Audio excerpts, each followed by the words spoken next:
Welcome back to Between the Before and After, a podcast about the stories that shape us. I'm your host, Coach John McLernan, and each episode I bring you an inspiring guest with a moving story that shines a light on the power of the human spirit. I'm excited to share this story with you, so let's dive in. All right, welcome back. You know what? I realized just before we started this broadcast, I said I had a question and that was escaping me.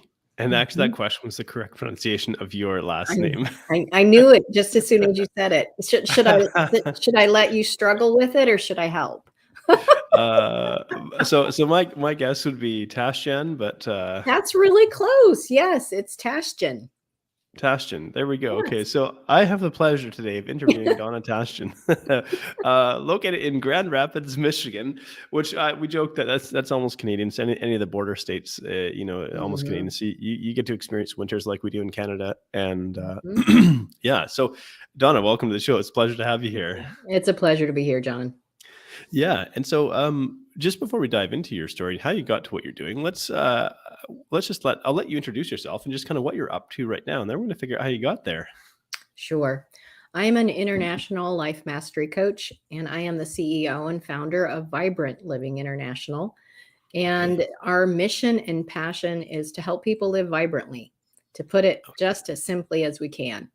To empower people, spirit, soul, and body, to rise above the things that sometimes happen to us, and instead of letting it define us, help it propel us into who we can be. So that's what it's about.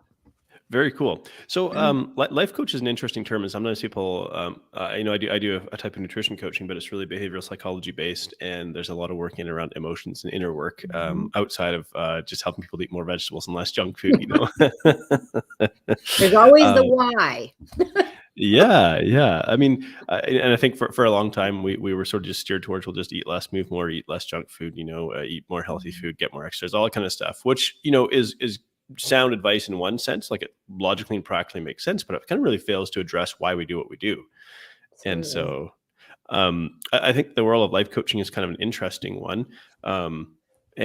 So you said international life coach. Is there like a particular certification or what? My certification is a life mastery coach. I added international because when I started Vibrant Living, it was Vibrant Living International with no idea how I was going to be international. And now I am. Yeah. So I have clients that were in different countries. So that's why I said that. Yeah, that makes sense. So, well, now I'm kind of curious how you got to the place where you are a life coach and running this fantastic business. And so I think this is a great time to kind of rewind the clock and share a little bit about your backstory. So we can go back as far as you'd like to go, back to kind of growing up, because I think you had some difficult experiences early on in life, and I'd just like to open the floor and let you share a little bit of that. Sure. Going back pretty early, I never had a relationship with my biological father. So for anyone who is in the coaching or counseling industry, know that there is abandonment issues and different feelings that are associated with that. But as a child, you don't recognize those kind of things. Right. So my mom remarried, and I had a new blended family that we were supposed to all get along and be a happy family. Right. And what age were you when you got sort of blended together with another family? I was almost 9.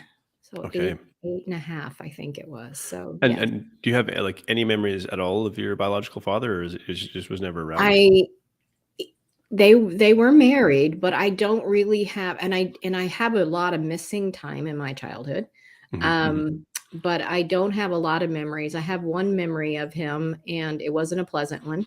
And I asked my mom as an adult, was he ever around? It's like, did I just erase it and he was there? And she said, no, he really wasn't a part of your life at all. So I don't really recall much of it. Yeah, that's quite something. And especially to go through kind of as a child. And, do you recall, like prior to your mom finding a new partner and whatnot, maybe as a kid kind of looking at other kids and sort of their family life and that kind of thing, and feeling like a sense of sort of envy or disappointment or sort of wistfulness for maybe what they might have? Or well, no, because it's preschool age. And Fair enough. so, Yeah. yeah, there wasn't a lot of comparison. Um, by the time I went into kindergarten, they were separating, and I Mhm, knew mhm. it. I do remember the woman that my biological father was with. I remember her, but I don't really Interesting. have too much memory of him. So it's a peculiar time when it seems like, tell me what happened because I don't remember, kind of a Yeah. feeling. Yeah. But Yeah. anyway.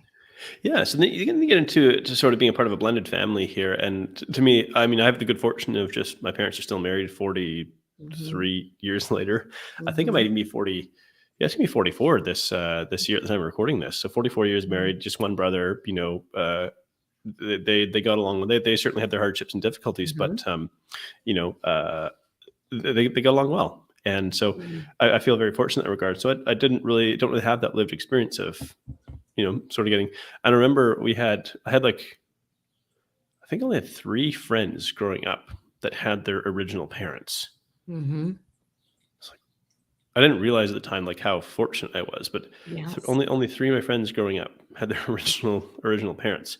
And Yeah. so I'm kind of curious, just and a lot of this maybe comes from hindsight, and maybe I'll just kind of look back and to reflect. But just what it's like to just get sort of plunked together with another family and be like, okay, Yeah. these are your siblings now, and you're supposed to get along. Yeah. It had its rough spots, that's for sure. Um, but we presented ourselves to the community as one big happy family. Right, right, yeah. It definitely had its bumps of getting along. I came to the new family with a brother. Okay. And then my new dad, which one of the most wonderful things came out of it is I got a dad. Yeah, okay. So I got a dad that and I first time. So by the time I'm 8.5, I now have a person who becomes my daddy. Mhm. Um, but he brought three brothers. So there are four boys and me Okay. in the Yeah, house, and then my mom and dad had yeah. another little girl. Came along when I was 10. I was not Okay. a fan. Yeah, fair enough. Were you the youngest at this time, or where did you sort of slot I into was the not. I was the oldest prior to the marriage, and then Okay. when the blended family happened, I'm in the middle. Okay, yeah, yeah. So it was a strange dynamic because my mom still treated me as the oldest in a lot of her Mm. behavior and stuff, but Interesting, um, yeah. but I'm not anymore. So my brothers call me bossy, you know. Yeah, yeah. So, So, you know. so a new one comes along, and I suppose with five of you together, sort of competing for parents' attention, and then another one comes along. It's like, well, this is just, and I mean, I'm the father of a toddler, and so it's like I understand sort of how much attention this first couple of years of life really take, Yeah. and so you're thinking to yourself, oh man, there's just another one coming along that's gonna basically take all the attention. Yeah, so I was not particularly a fan of her. I thought she was spoiled and all the things, Yeah, but she's an amazing woman today. It was just it was just in those period of time. And so, there was a lot of without even realizing it, I have memories of feeling insecure and not mattering Mhm. and, not being important, and it's easy to get lost in those kind of Yeah, settings of what's really important. I always wanted to be the good girl, and so the squeaky wheel didn't I wasn't squeaking much. right, right, So, right. The quiet um wheel doesn't get a lot of attention. yes, and so all of those things, but Yeah. moving along, we moved Mm. around a lot growing up, and so there was not only the feelings at home, but I was always seeming to feel like the new kid, Yeah. um, Okay. and so that caused also a lot of insecurities. And I for whatever reason, I only always seemed to be the only redhead in the whole school. Okay. Um, Yeah. and so, My kids, condolences. if you're different, Yeah. you get picked on. So attention wasn't good then. Yeah. Yeah. And so I remember hiding in the corner of the playground, hoping somebody would notice, but afraid that somebody would notice. Mm. Um, Yeah. those Isn't that kind of interesting? concepts of feelings that were going on. And then At the age of 14, I had had some other issues with some sexual abuse, but at the age of 14, someone that was close to my family hurt me and I became pregnant. It Okay. was and so coming up in a religious home in the decade of, of the time frame in society that I was born in, and this all happened, was not okay to be pregnant. It didn't matter why. Yeah. Yeah. So I was hid. There was isolation. This is pre-internet, pre-cell phone, guys. There was no one to talk to. You are all alone. Yeah. Boy, that's And tough. I had a little girl at the age of 15. Hmm. Hmm. So Yeah, that's quite something. How did your parents support you when this occurred, or how did they feel about it? uh it was I don't really know exactly how they felt. Um, because there was so much embarrassment and shame associated with it wasn't talked about. Right. It Right. was just as if I was a miracle. I was just pregnant, and there was never An any immaculate discussion. conception. Yeah. There was never any discussion about it whatsoever. Um, and they helped me get a crib and all of those kind of things to prepare for her birth. I did Mhm. finish high school before I was 17, and I was full-time employed by the time I was 18 and had my own place, Mm. working Okay. full-time. And then shortly after that, I began to take one college course at night and work full-time and raise my daughter. So at 18, That's a she's lot. 3. 18, she's 3. Yeah. Yeah. Um, I had a lot of not always positive emotions, but anger and proof. I'm going to prove everybody wrong. I'm Yeah. going to No make kidding. something of my life. All of those kind of things. And it was about that time that I met my future husband. And so Okay. that was a big difference in my life. We've now been married 38 years. Wow. Um, Congratulations. That's remarkable. uh, Yeah. so we married when she was 5 and had 2 other children. He Hmm. adopted her. It hasn't all been rosy, as Hmm. anything in life is, but taking all of my insecurities into a marriage, um, of really not feeling worthy. Will he really love me? Will it stay? Will it last? Will all the Hmm. things was part of our first few years of marriage. Absolutely. So Yeah. that And was if I could ask, like the individual that did this to you, was there ever any justice or anything like that? Was it ever brought to light? Ever, it was just buried. Um, Mhm. and did you ever have any contact with this individual in Yes. the future? Yes. Yeah, later on when my daughter wanted to know who, and so that was a whole big can of worms. No kidding. Um, Yeah. and so yeah. Yeah. And so, and you have to you kind of go through this in high school, and of course, I think being a teen mom in high school carries a stigma as well. You know, and you said you kind of just felt like buried under shame and guilt. Do you were you able to maintain like some friendships, some social relationships in that time? I wasn't in public school. I Okay. I was in what we would call homeschooling, but it was done differently then. So I didn't have any friends. There was nobody. Okay. That's incredibly difficult. And so, but did that sort of is that where this resolve kind of came from, that I'm going to get out on my own, I'm going to start taking care of myself, or was it just there wasn't really an option? Well, there wasn't an option, but I Mhm. suppose there always is a choice. There always is a choice. I never went on welfare Mhm. or any Mhm. of that. I always figured out a way. My faith had a lot to do with it. I had Yeah, faith at a very young age, and so God had a lot to do. Well, a whole bunch to do with where I am today. absolutely. But learning how to he was all I had. God was all I had. There was Yeah, nobody to yeah. talk to. There was nobody else. I couldn't talk to my parents. They didn't want to care how I felt at that point. Mhm. Um, Mhm. and so it was, I can't find the adjectives to describe how hard that period of my life was, but it also created an incredible fortitude Mm. in me that would not have been there without it. And also seeking answers to be Yeah. able to be the best me, even at that time. I Wow. had Yeah. a belief that I created really early that helps us to move through and rise through the pain that happens in our life, is that everything can work for my good. I don't know Absolutely. how. I don't know how, but I'm going to begin to look for the gift. What's going to turn out? How is this going to turn out well? How is this going to Yeah. turn out even better for me? Yeah.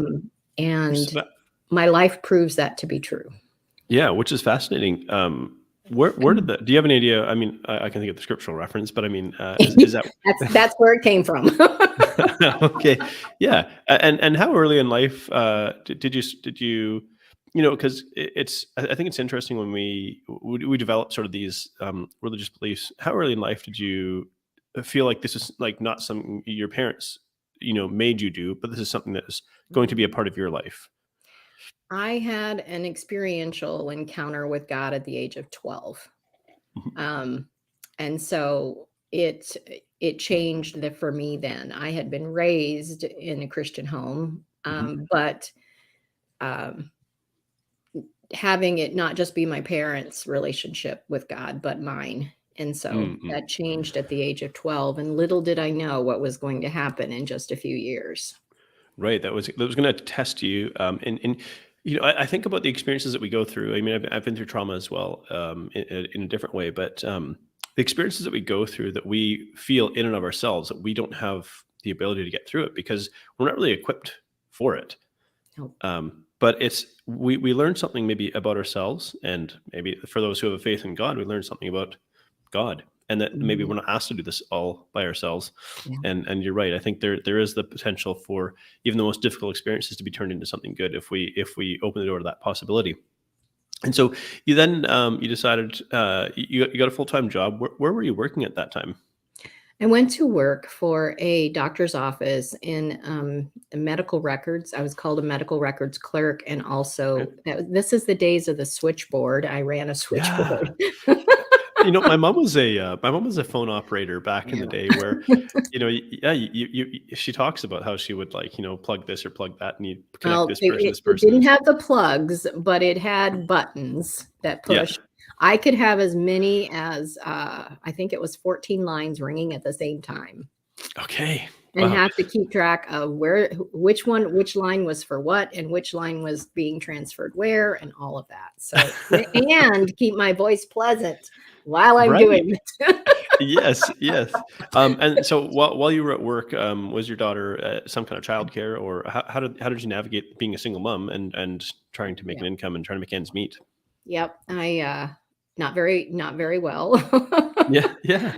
My rent was $108, I think, Okay. something Yeah. like that. I Yeah. had a Yeah. little tiny little studio kind of an apartment, and the way I found a sitter is I called some of the local churches and asked if there's anybody that they would recommend to watch a child, and I interviewed them, and that's how I ended up with as someone to watch my daughter, because she's 3 when I'm going to work Mm-mm. at 18. So watching her, and so I worked full time, picked her Yeah. up, and then 2 nights a week I went to college, and she Yeah. stayed, and so she would stay longer those days. Okay. And what did you start studying at college? Well, I began to just take prerequisites because I could only take 1 class Mhm.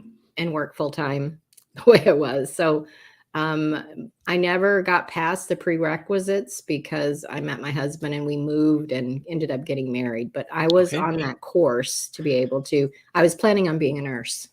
Oh, how about that? Yeah. Mhm. Well, maybe it was serendipitous that you ended up meeting your husband. How did you meet the man that would become your husband? He came to one of the college classes at night. Okay. He was in And the Air Force, and okay. so he was not from the area. He was from upstate New York, and the chance Yeah. of us meeting was pretty much impossible.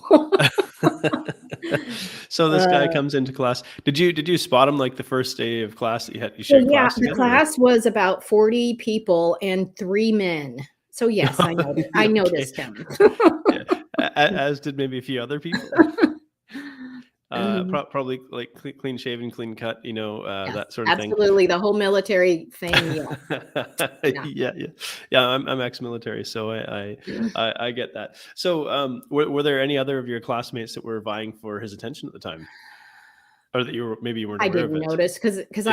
I wasn't really looking. Okay. Yeah. I had made the decision that having a relationship with men Huh. wasn't a good thing, Mhm, mhm. um, for a number of reasons, I'm sure you can understand, Yeah, yeah. but, It's a so complicated I situation. wasn't looking anymore, Yeah, and, yeah. when he asked me out, I said, "Maybe." I made him work for it. He still brings that Yeah. up today. Good man.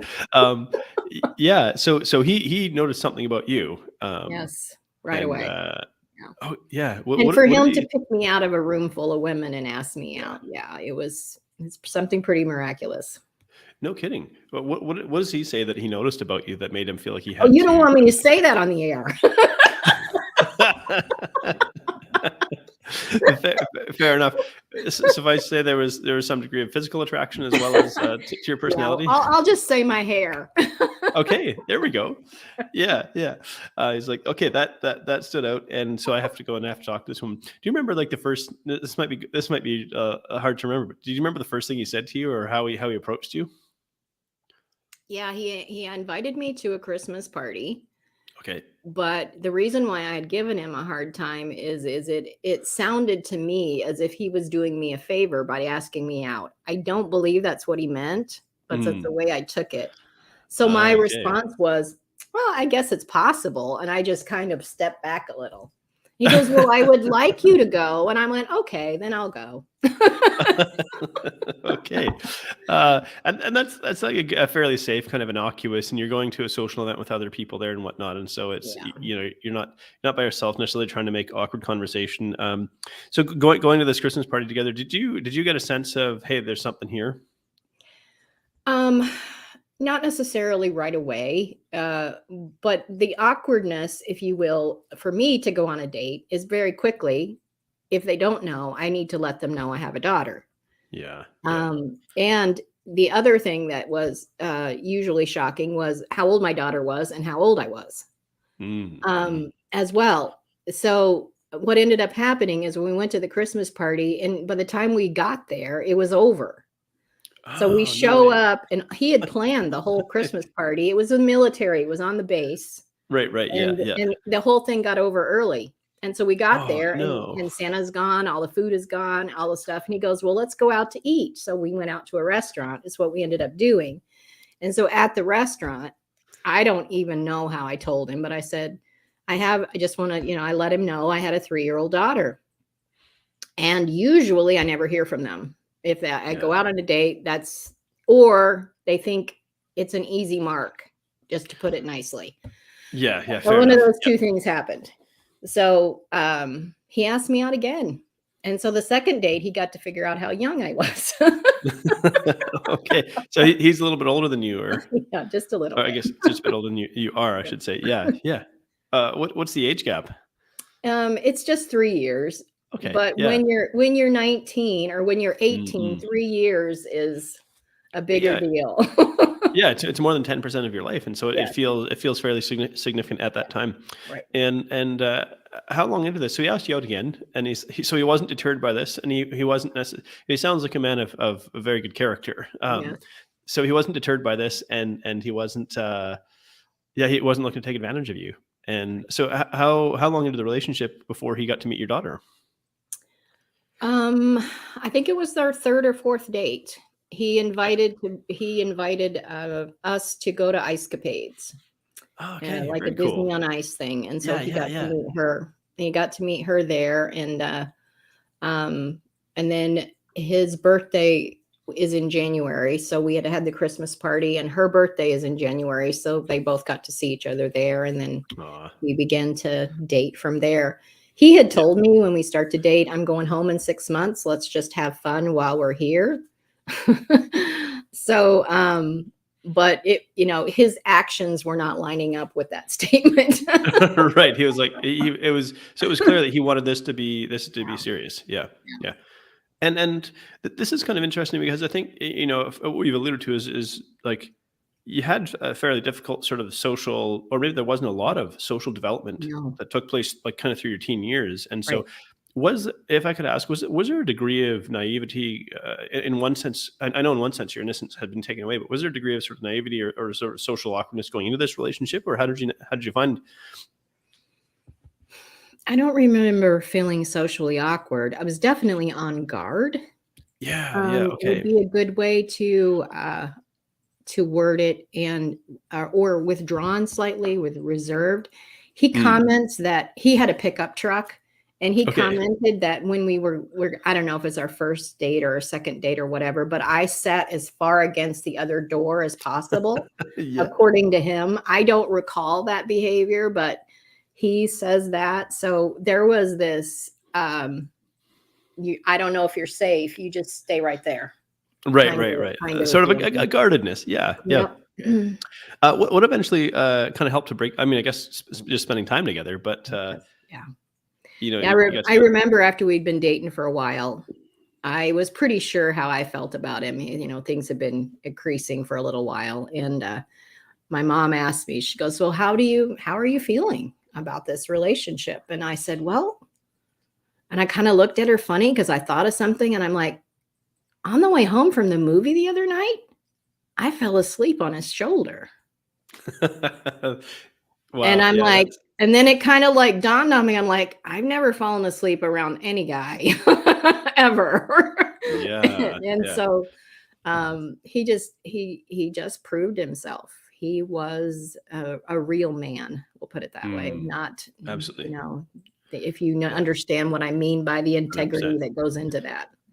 Absolutely. Yeah. There is what we call authentic masculinity, and Yes, I think he absolutely. embodied that. Yeah, I have the pleasure of interviewing someone who speaks about authentic masculinity from a really remarkable perspective. And so, and your daughter at the age of 3, did she sort of start to develop a bond with him as well? She had a lot of guardedness similar to me. Fair Um, enough. Yeah. but yes, it did occur. Yeah. So he was there. Well, it was actually, she was 2 3/4 when he met her. Mm-mm. According to her, she talked like that. Um, Okay. Yeah. Yeah. so he was there for her third birthday on. Yeah. Um, Okay. and so, and she has a daddy. So, Yeah. it's the way that, was there some bumps in the road when she tried to figure out in the teenage years, who am I? Yeah. Because, all of the things. But yes, Yeah. it's definitely there. Yeah. Okay. And what a remarkable backdrop for sort of getting to where you are today. And so, how long were you guys together when he proposed to you or decided that, hey, I want to marry you? Because you mentioned that he was going back home wherever that was, and Mhm. did you ultimately decide that I'm going to follow you, or did he ask you He to? Or asked me to. We were actually living in Washington State at the time, yeah. and he was supposed to get out of the Air Force in 6 months, and he extended 6 months. So we were together a year in Washington, and at that point, he had asked me to marry him. Okay. There was a delay in when that occurred, but we were headed in that direction, and so a Hmm. little while later, I followed him to his home state, which was New York. Okay. Oh, very nice. And so did you grow up in on the West Coast in Washington State there? I did not. As I remember, I said we moved a lot. Um, Right. Oh yeah. so I moved to New York when my daughter was 1. She Hmm. was born in Texas. Okay. And so, yeah, I've lived in a lot of places. Fair enough. Fair enough. So you meet this wonderful man. He becomes your husband, and of course, there's inevitable bumps in the road. But you know, where along this did you feel like there was maybe a calling to becoming a coach and helping people? Because you've been through some really difficult experiences in life, and I think what I often identify when I speak with coaches, and I think it's really fascinating, is like every one of us has a story as to why we Yeah. do this. Like we guide people through experiences to some sense or to some degree, that we've been through ourselves, and Mhm. there's kind of a mentorship element to it. At what point in time did you decide, I feel like there might be more to this than maybe what I'm presently doing?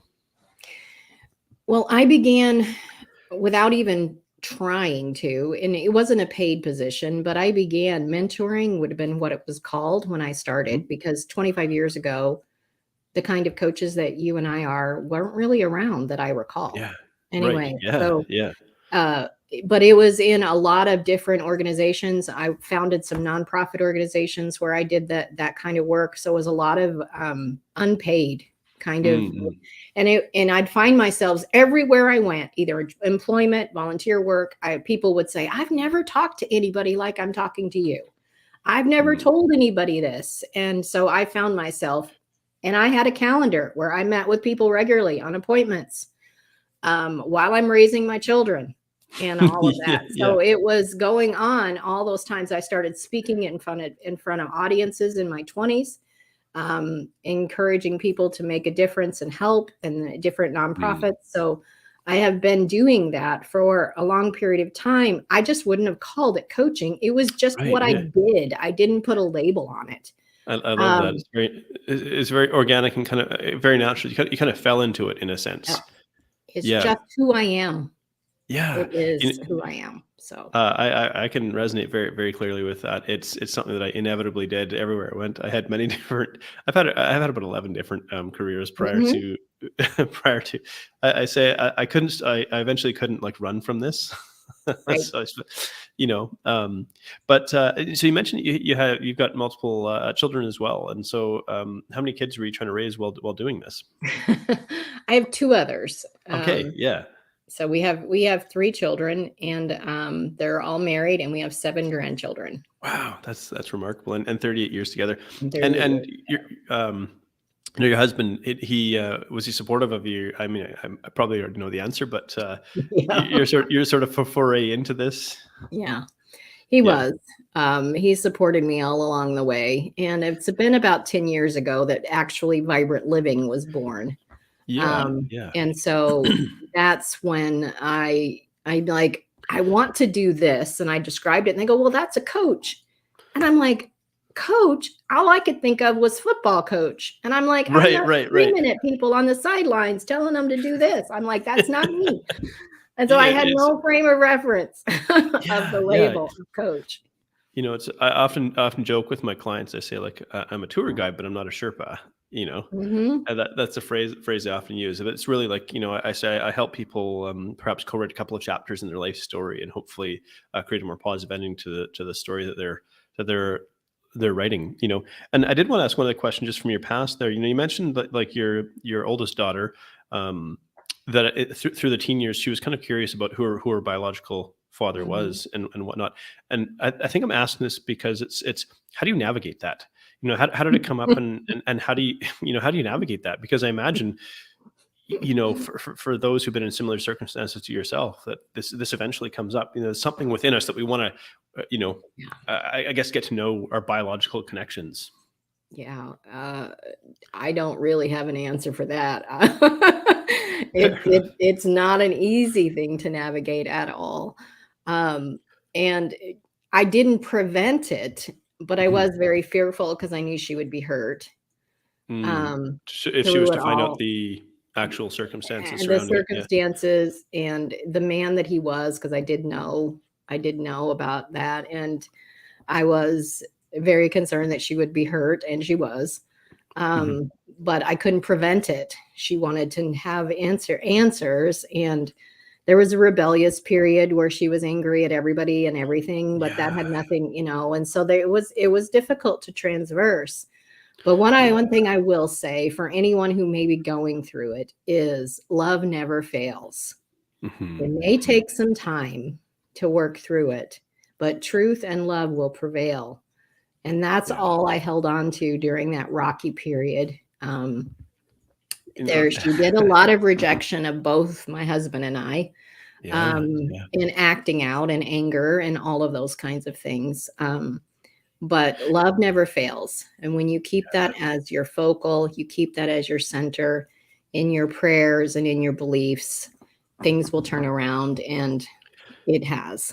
And I love that, and I think this also points to something else. Is when you say something, a phrase like "love never fails." Perhaps maybe some people have this idea that it means that everything is easy, and Nope. you're sort of guided by this euphoric sense of what I would call like romantic love, and it's like you know, uh, um, I have this other analogy. I call it the tunnel of sewage. You can probably already guess where this is going, but I say to people, I say, look, if we're going to go on this transformation journey, I kind of want to tell you what it's really going to be like Yeah. going through this. And if you're not scared at the end of this, then maybe we're a good fit to work together. So I often imagine that people, it's like I'm going to work with this coach. I mean, they're going to help me navigate this transformation because it's maybe something I've been through before. And then maybe we hop on our unicorns and ride the rainbow bridge up to the clouds and kind of go from cloud to cloud, Mhm. and we're just riding above real life Mhm. without any sort of resistance or obstacles or things like that. And in reality, I'm just cutting this short, but we're basically kayaking through a tunnel of sewage together. Mhm. And that's the polite way of saying this is what we're going through, but you're not going through this alone. And I've done this before, and I'm comfortable in this environment, even though it's often difficult and uncomfortable, and that makes it safe to go through this together. And so, and I guess I wanted to ask also, did you ever in your adult life, or did you ever have a desire to know about your biological father yourself, or did you ever forge any kind of relationship, or is that written off? Um, well, he's passed away at this point in Mhm, our life. I did know about him. I had a relationship with my grandmother, mhm, his mhm, mother, and so I did know about him. But what I knew about him as an adult, I wasn't impressed and mhm, didn't. mhm, And so I was trying to think. I was probably in my early 40s when he reached out to me, and we were doing Facebook Messenger kind of a mhm, mhm. chatting and things like that. But there was never any draw. He Right, right. wasn't a man I needed to know. I didn't need it in my life. Mhm, mhm. He may have needed me, but Maybe at this point in time in his life, I don't know, maybe he was yeah, trying. he might have, Mhm, but, mhm. he wanted to he didn't navigate it by saying, "Let's get to know each other." He started calling me his little girl and stuff. Well, I wasn't, Yeah, yeah. and so the way that it was handled just turned me off, and I'm like, Fair enough, yeah. and so it just wasn't handled, and so, no, a relationship didn't develop there. And to me, of course, the psycho I don't wanna say psychologist 'cause I'm not a professional one, but I'm well studied in Mhm. psychology. I think to myself, he's remembering you from the time that he was really last present in your life, Yeah, and he's missed almost absolutely. 4 decades of development, and so in his mind, that's where you are Yeah. still because he hasn't witnessed any of this taking place. And on the same token, you had a wonderful stepdad who Yep. became your dad, and you saw him as such. Yep. And I think even for your daughter, your oldest daughter, that she had the privilege of the man that is your husband, like again having this inner life. And so your daughter went through this really difficult phase, as you mentioned, but she's undoubtedly grown into a remarkable woman as well, I gather. Absolutely. Absolutely. Yeah. And I Mhm. think that's kind of this highlights sort of the tagline of the program here, which is the stories that shape us. And Mhm. it's these life experiences that we go through that are often really, really difficult, and they bring up a lot of the hard emotions. And maybe we feel like we don't know how we're going to get through it. And yeah, we fight against it and so on. But it ultimately forges this wonderful character. And so you, in all of this, just uncovered that really you are a coach. Um, Mhm. you're a guide, you're a mentor. It's just who you are by nature. I think coaches often have this empathic quality, this ability to sort of read other people and sense other people and whatnot. And so, you found I am Vibrant Living International, and you talk about living vibrantly. And I'm curious, what does that mean to you to live vibrantly? To me, it means living free, and Mm, it as if I described what I've been through, and there's so many weights, there's so many labels, yeah, there's so many insecurities, and I call it identity theft. I love that. That Yeah, happens, and my passion is to stop identity theft because it isn't my wallet that I'm talking about. yeah, It's yeah. talking about who I am because I was, told or felt like I would never amount to anything. I was told that I couldn't speak well. I was told that I da da da da da. You can Yeah. fill in the blank. These labels were applied to you. Absolutely. And so, but here I am, proving all of that wrong, because this is who I really am, and discovering that all along the way. And so living vibrantly is a journey. Yeah. Living Yeah. vibrantly is a discovery. I remember one person who was a mentor of mine, and she was praying for me, and she said, Donna, you're in for some big revelations. It was when I was starting Vibrant Living. Yeah. Yeah. You are a gift to everyone around you. But the one who's going to be most surprised about the gift is you.